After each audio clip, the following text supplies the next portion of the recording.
Video अगर आपको helpful लगे तो लाइक करके शेयर जरूर करिएगा। फर्स्ट क्वेश्चन देखते हैं। संविधान के किस अनुच्छेद में कहा गया है कि प्रत्येक राज्य के लिए एक विधानमंडल होगा जो राज्यपाल तथा कुछ राज्यों में 2 सदनों से तथा कुछ में 1 सदन से मिलकर बनेगा। 2 सदन कौन से? एक विधानसभा और एक विधान परिषद। आप बताइए यहाँ पर सही आंसर क्या होगा। देखिए इसका जो करेक्ट आंसर है ये है ऑप्शन नंबर थर्ड, अनुच्छेद 168 में। ये आप कंटेस्टली ध्यान रखिएगा। अनुच्छेद 168 में प्रत्येक राज्य के लिए एक विधानमंडल होगा, इसका वर्णन है। वर्तमान में भारत में कितने राज्यों में द्विसदनात्मक व्यवस्थापिका है? 6, 7, 8 या फिर 9? देखिए करेक्ट आंसर होगा ऑप्शन नंबर फर्स्ट। वर्तमान में भारत के 6 राज्यों में द्विसदनात्मक व्यवस्थापिका है, यानी विधानसभा भी है और विधान परिषद भी है। तो ये राज्य कौन कौन से हैं? उत्तर प्रदेश, महाराष्ट्र, कर्नाटक, बिहार, आंध्र प्रदेश और तेलंगाना। ये आप कंटेस्टली ध्यान रखिएगा। राज्य विधानमंडल के कितने अंग होते हैं? देखिए करेक्ट आंसर होगा ऑप्शन नंबर सेकंड, 3। कौन कौन से? एक राज्यपाल, दूसरा विधानसभा जिसे प्रथम या फिर निम्न सदन कहा जाता है, और थर्ड नंबर पर विधान परिषद जिसे द्वितीय या उच्च सदन कहा जाता है। संविधान के अनुच्छेद 170 के अनुसार राज्य की विधानसभा के सदस्यों की अधिकतम संख्या और न्यूनतम संख्या क्रमशः होगी। देखिए इसका जो करेक्ट आंसर होगा, विधानसभा के सदस्यों की अधिकतम संख्या हो सकती है 500 और न्यूनतम हो सकती है 60। करेक्ट आंसर होगा ऑप्शन नंबर सेकंड। ये आप ध्यान रखिएगा। और नीचे वाला फैक्ट भी आपको ये ध्यान रखना है, विधानसभा का प्रत्येक सदस्य कम से कम 75,000 जनसंख्या का प्रतिनिधित्व करे। कौन से संविधान संशोधन के द्वारा अनुसूचित जाति और अनुसूचित जनजाति के लिए सीटों के आरक्षण को 10 वर्षों के लिए आगे बढ़ाया गया है? तो यह कौन सा संविधान संशोधन है? देखिए यह संविधान संशोधन है 126वां संविधान संशोधन। ये आप ध्यान रखिएगा। और जो सीटों के आरक्षण को 10 वर्षों के लिए बढ़ाया गया है, यह डेट भी आप ध्यान रखिएगा। कब तक? 25 जनवरी 2030 तक। और देखिए इसमें इस संविधान संशोधन के तहत जो पहले एंग्लो इंडियंस का कोटा होता था उसको अब समाप्त कर दिया गया है। यानी जो राष्ट्रपति थे लोकसभा में 2 एंग्लो इंडियंस को मनोनीत कर सकते थे, तो वर्तमान में यह कोटा समाप्त कर दिया गया है। विधानसभा की सदस्यता के लिए कौन सी योग्यता आवश्यक नहीं है? वह भारत का नागरिक हो, उसकी आयु कम से कम 25 वर्ष हो, वह भारत सरकार या राज्य सरकार के अधीन लाभ का पद धारण किए हुए हो, वह पागल या दिवालिया घोषित ना हो। देखिए इसका जो करेक्ट आंसर होगा, जो योग्यता आवश्यक नहीं है, वो है ऑप्शन नंबर थर्ड। देखिए ये उल्टी दे रखी है, इसके स्थान पर ऐसा होना चाहिए कि जो भी सदस्यता लेना चाहता है विधानसभा की, उसको उसके पास कोई भी लाभ का पद नहीं होना चाहिए। यहाँ पर लाभ का पद धारण किए हुए हैं, इस कारण ये कथन गलत है। यदि कोई सदस्य विधानसभा से संबंधित सदन की बैठक में सदन की आज्ञा के बिना लगातार कितने दिनों तक अनुपस्थित रहता है तो उसकी सदस्यता समाप्त हो जाएगी? 30 दिन, 45 दिन, 60 दिन या फिर 75 दिन? देखिए इसका जो करेक्ट आंसर है वो है ऑप्शन नंबर थर्ड, 60 दिन। आपातकाल के समय संसद विधि द्वारा विधानसभा का कार्यकाल कितने समय के लिए बढ़ा सकती है? देखिए करेक्ट आंसर होगा ऑप्शन नंबर सेकंड, 1 वर्ष के लिए। ये आप कंटेस्टली ध्यान रखिएगा। और नीचे वाला फैक्ट भी आपको ये ध्यान में रखना है, आपातकाल समाप्त हो जाने के बाद 6 अवधि से अधिक विधानसभा का कार्यकाल नहीं होगा। ये आप ध्यान रखिएगा।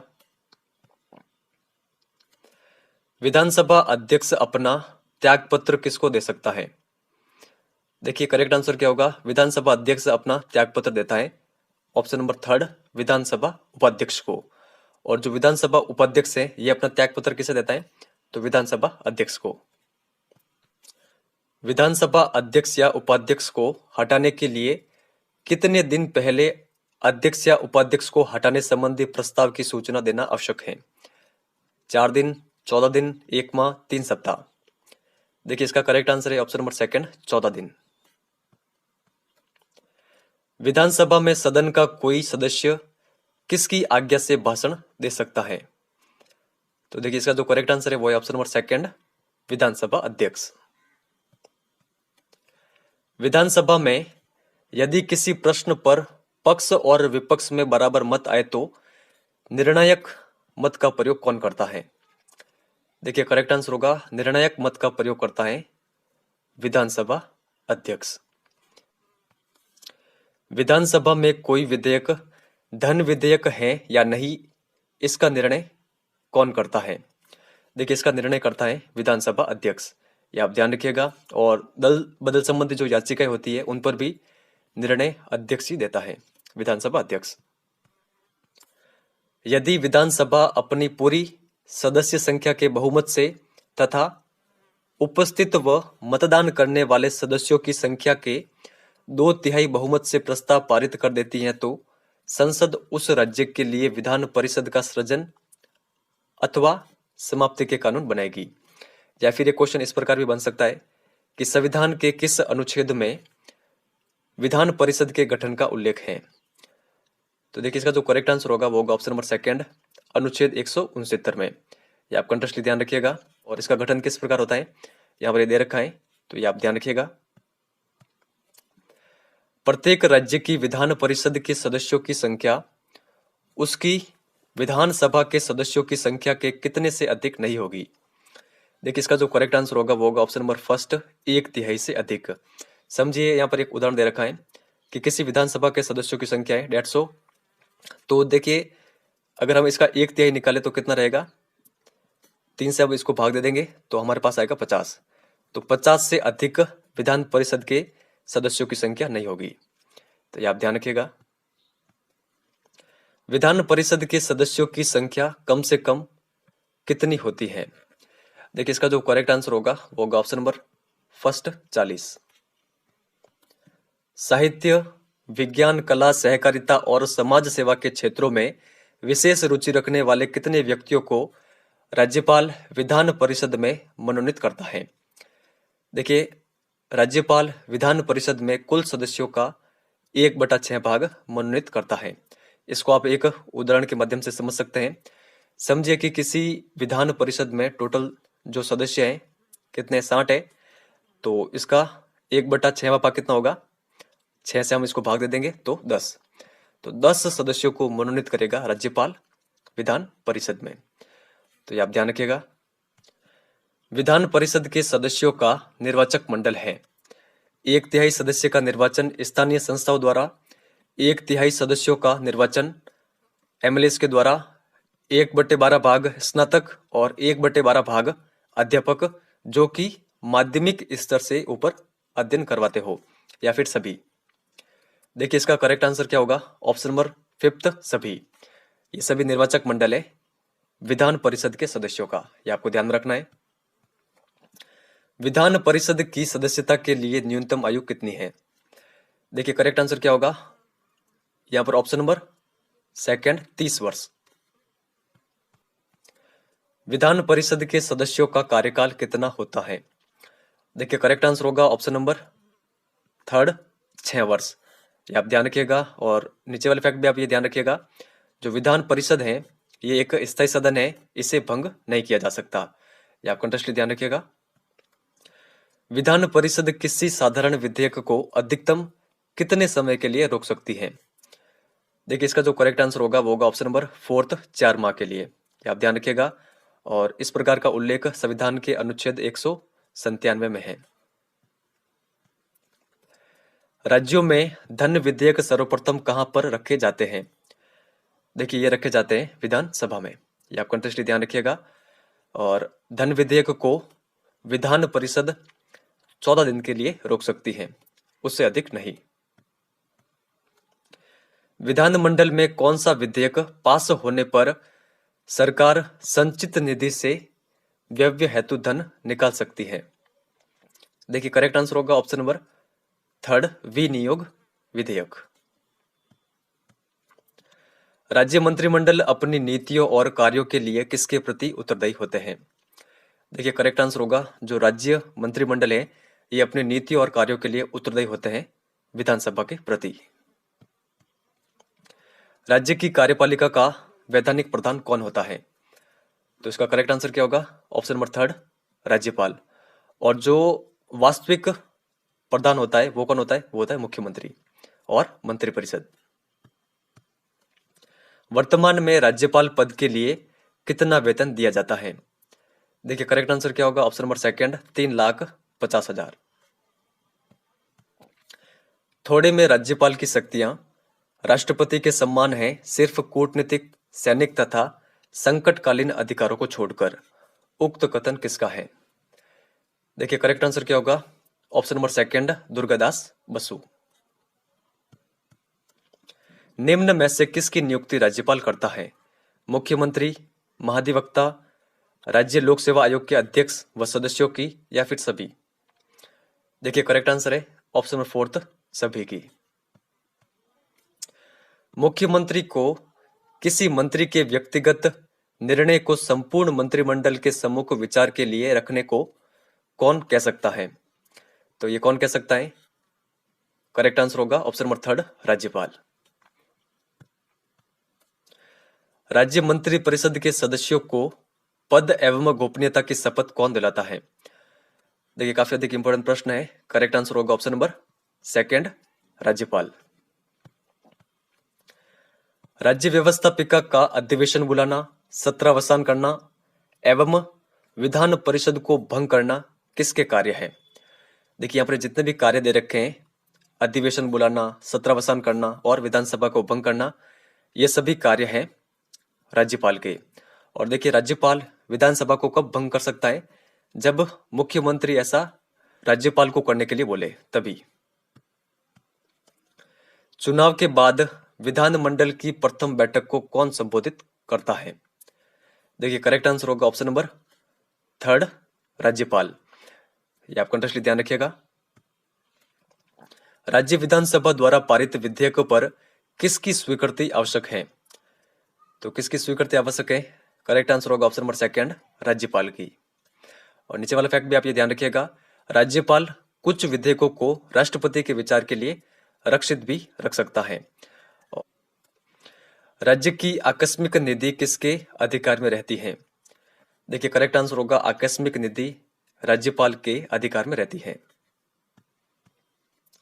राज्यपाल द्वारा अपराधी व्यक्तियों को समाधान करने की शक्ति का उल्लेख किस अनुच्छेद में है? देखिए इसका जो करेक्ट आंसर है वो है ऑप्शन नंबर सेकंड, अनुच्छेद 161 में। राज्य के विश्वविद्यालयों के कुलपतियों की नियुक्ति कौन करता है? देखिए करेक्ट आंसर होगा राज्य विश्वविद्यालय के कुलपतियों की नियुक्ति राज्यपाल के द्वारा की जाती है। राज्यपाल को सहयोग और सलाह देने के लिए मंत्रिपरिषद होगी किस अनुच्छेद के अनुसार? देखिए ये अनुच्छेद है अनुच्छेद 163। किस अनुच्छेद के अनुसार राज्यपाल मुख्यमंत्री की नियुक्ति करेगा और फिर मुख्यमंत्री की सलाह से अन्य मंत्रियों की नियुक्ति करेगा? ये आर्टिकल काफी अधिक इंपॉर्टेंट है। कौन सा? ये आर्टिकल 164। ये आप कंटेक्स्ट ध्यान रखिएगा। मंत्रिपरिषद के आकार को विधानसभा सदस्य संख्या के कितने प्रतिशत तक सीमित किया गया है? देखिए करेक्ट आंसर होगा ऑप्शन नंबर सेकंड, 15% तक। इसको आप एक उदाहरण के माध्यम से समझ लीजिए। जैसे कि जो राजस्थान विधानसभा है उसके सदस्यों की संख्या कितनी है? 200 है। तो देखिए इस 200 का 15% कितना होगा? 30। तो देखिए 30 सदस्यों से अधिक मंत्रिपरिषद का आकार नहीं हो सकता। तो ये आप ध्यान रखिएगा। और देखिए जो मंत्रिपरिषद होती है उसका न्यूनतम आकार कितना हो सकता है? 12 सदस्य। 12 सदस्य से कम मंत्रिपरिषद का आकार नहीं हो सकता। और देखिए जो ये व्यवस्था है 15% वाली, ये किस संविधान संशोधन के द्वारा की गई? तो 91वें संविधान संशोधन अधिनियम 2003 के द्वारा।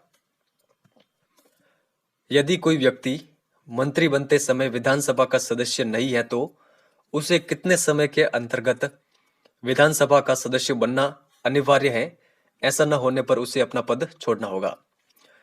देखिए इसका जो करेक्ट आंसर है वो है ऑप्शन नंबर सेकंड, 6 माह। पद ग्रहण से पूर्व मंत्रियों को राज्यपाल के समक्ष कितनी शपथ लेनी होती है? देखिए करेक्ट आंसर होगा ऑप्शन नंबर फर्स्ट, 2। कौन कौन सी? पद के कर्तव्य पालन की और गोपनीयता की। मंत्रिपरिषद का कार्यकाल कितना होता है? देखिए करेक्ट आंसर क्या होगा? मंत्रिपरिषद का कार्यकाल होता है 5 वर्ष। ये आप ध्यान रखिएगा, सेकंड नंबर यहाँ पर करेक्ट आंसर होगा। देखिए अगर यहाँ पर मंत्री परिषद की जगह विधान परिषद आ जाता तो विधान परिषद का कार्यकाल नहीं होता है, लेकिन जो विधान परिषद के सदस्य होते हैं, विधान परिषद के सदस्यों का कार्यकाल होता है 6 वर्ष। तो ये आप ध्यान रखिएगा। किस अनुच्छेद के अनुसार मंत्रियों के वेतन तथा भत्ते निश्चित करने का अधिकार राज्य विधानमंडल को है? तो ये कौन सा अनुच्छेद है आप बताएं। देखिए इसका जो करेक्ट आंसर है वो है अनुच्छेद 164, उसका सब सेक्शन 5। ये आप ध्यान रखिएगा। मंत्रिमंडल की कार्यवाहियों के कितने प्रमुख नियम होते हैं? देखिए करेक्ट आंसर होगा ऑप्शन नंबर फर्स्ट 2। कौन कौन से? सामूहिक उत्तरदायित्व और गोपनीयता। मंत्रिमंडल की बैठकों के लिए एजेंडा या कार्यसूची किसके द्वारा तैयार की जाती है? देखिए इसका जो करेक्ट आंसर होगा वो होगा ऑप्शन नंबर सेकंड, मुख्यमंत्री के द्वारा। मंत्रिपरिषद और राज्यपाल के बीच संपर्क स्थापित करने वाली कड़ी कौन सी है? देखिए ये कड़ी है मुख्यमंत्री। किस अनुच्छेद के अनुसार प्रत्येक राज्य का एक उच्च न्यायालय होगा? देखिए करेक्ट आंसर होगा ऑप्शन नंबर फर्स्ट, अनुच्छेद 214 में। ये आप ध्यान रखिएगा। और इसी अनुच्छेद में ऐसा भी कहा गया है कि 2 या अधिक राज्यों के लिए भी एक उच्च न्यायालय हो सकता है। 1862 में कहां पर उच्च न्यायालय की स्थापना नहीं की गई?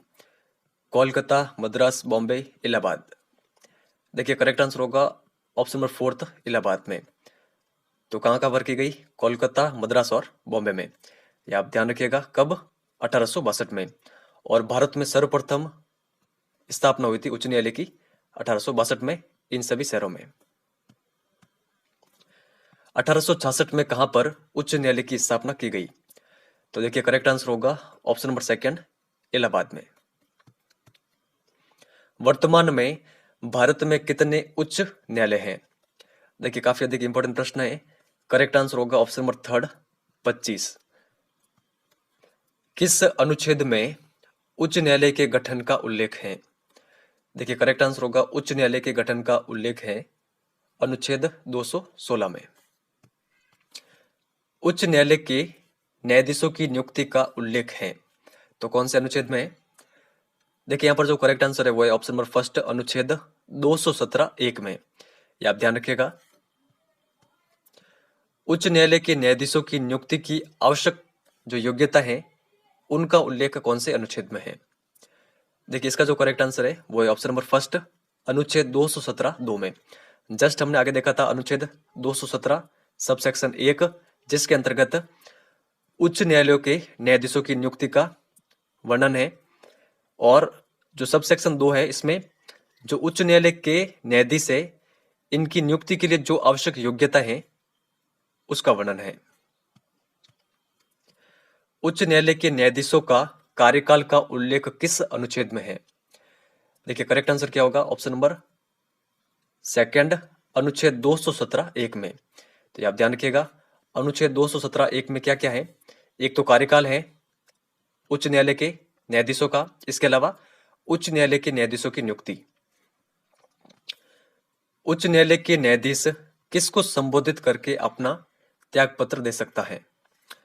देखिए करेक्ट आंसर क्या होगा? ऑप्शन नंबर थर्ड, राष्ट्रपति को। उच्च न्यायालय के न्यायाधीशों की शपथ का उल्लेख है कौन से अनुच्छेद में?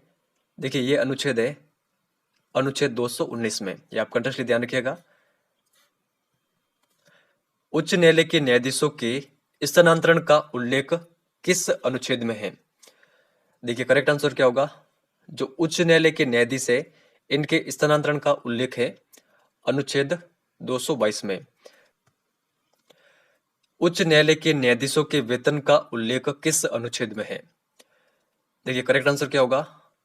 ऑप्शन नंबर सेकंड, अनुच्छेद 221 में।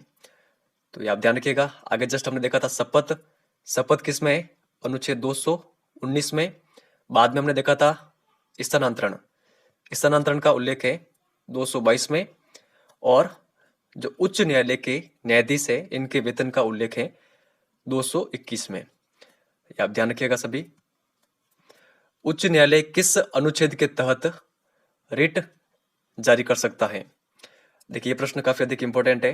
करेक्ट आंसर क्या होगा? ऑप्शन नंबर थर्ड, अनुच्छेद 226 के तहत। और जो सर्वोच्च न्यायालय है वो रिट जारी कर सकता है अनुच्छेद 32 के तहत। तो ये आप ध्यान रखिएगा। किस अनुच्छेद के अनुसार प्रत्येक उच्च न्यायालय अभिलेखीय न्यायालय होगा? तो ये कौन सा अनुच्छेद है? देखिए करेक्ट आंसर होगा ऑप्शन नंबर फर्स्ट, अनुच्छेद 215। ये आप कंटेक्स्टली ध्यान रखिएगा। वर्तमान में उच्च न्यायालय के मुख्य न्यायाधीश का वेतन कितना है? देखिए इसका जो करेक्ट आंसर है वो है ऑप्शन नंबर सेकंड, 2.5 लाख। ये आप कंटेक्स्टली ध्यान रखिएगा। जो उच्च न्यायालय के मुख्य न्यायाधीश है उनका वेतन है 2.5 लाख। वर्तमान में उच्च न्यायालय के न्यायाधीशों का वेतन कितना है? देखिए इसका जो करेक्ट आंसर होगा वो होगा 2,25,000। तो ये दोनों फैक्ट आप ध्यान रखिएगा। जस्ट हमने आगे देखा था, जो मुख्य न्यायाधीश है उच्च न्यायालय के उनका है 2.5 लाख, और जो न्यायाधीश है उनका है 2,25,000। तो इस चैप्टर के सारे क्वेश्चन मैंने आपके सामने रख लिए हैं। अभी तक हमारे टेलीग्राम चैनल से ज्वाइन नहीं हुए तो ज्वाइन हो सकते हैं। सिंपली टेलीग्राम पर जाए, सर्च करें वहां पर जीके ट्रिक एजुकेशन, वहां पर आपको हमारा चैनल मिल जाएगा। वीडियो अगर हेल्पफुल लगा हो तो लाइक करके शेयर जरूर करिएगा। इस वीडियो में इतना ही है। धन्यवाद।